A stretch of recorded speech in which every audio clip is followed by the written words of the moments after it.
Hey, today we're tying the Marabou Toad, classic tarpon pattern nowadays. We tie it a little bit differently. We have a marabou collar in there that's really full, undulates well. We're using the typical Gamakatsu SC15 2/0 hook, uni thread, some marabou. There's a saddle hackle in there, a little bit of plastic bead chain, and of course EP fibers for the head. Here Tim's going to put on the plastic bead chain eye. We don't belabor this as much. It's not going to twist like a metal eye of any kind. Just X over it a few times.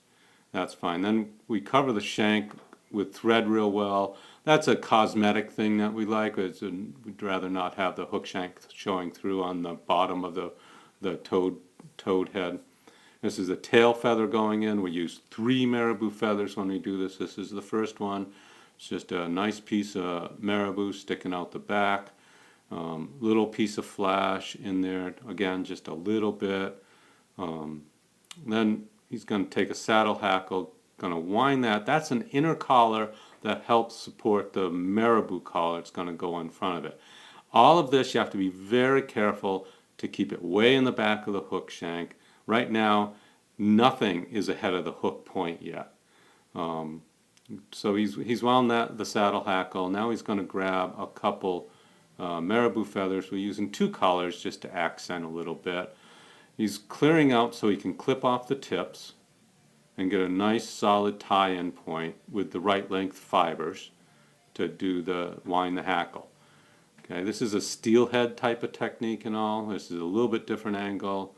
He's got the feathers lined up, ties them in by the tip. Again, look how far back on the hook shank he is. That's important. Now he evens up both feathers and then takes a few of the fibers and makes a little handle out of them, and he twists that just a little bit to help it wind nice and smooth. You do have to straighten it out a little bit, but if you get that twist just right, you can wind it a lot better. Tie it off, a couple wraps on it, some wraps in front. Make sure you put those wraps in front or the whole thing's going to unwind on you. Okay. Now he's going to sweep it back. Try not to catch his finger on the hook point. Sweep it back, clean it up, and look how far back, how much room he has to put the head in. So he grabbed some EP fiber. This we do differently too. Notice he tied it on the side of the hook. Okay? He does a little, that's just to lock it in a little bit, and then brings the butt ends over, ties it in on the other side of the hook.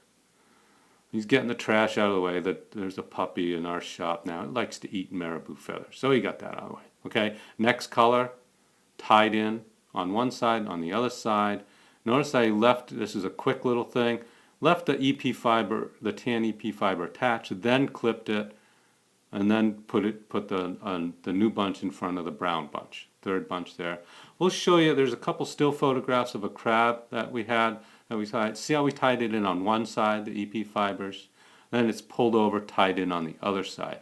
A lot of people like to crisscross over that. We find that really time consuming, really messy, and with this you have more of a control. You can make a real flat body, or you can make a body that's more V-shaped and stands up from the hook shank a little bit, and it's quicker, it's neater, it works better. See? Now we have another trick. He's going to trim off this last piece. He's going to tie it off, trim off the last piece of EP fiber. And to trim the body, watch. He's going to fold all the fibers up together above the hook shank between his thumb and forefinger, and then use your finger as a template. It's guaranteed symmetric. You don't have to trim a little bit from one side or the other. That's our marabou toad. Thanks a lot.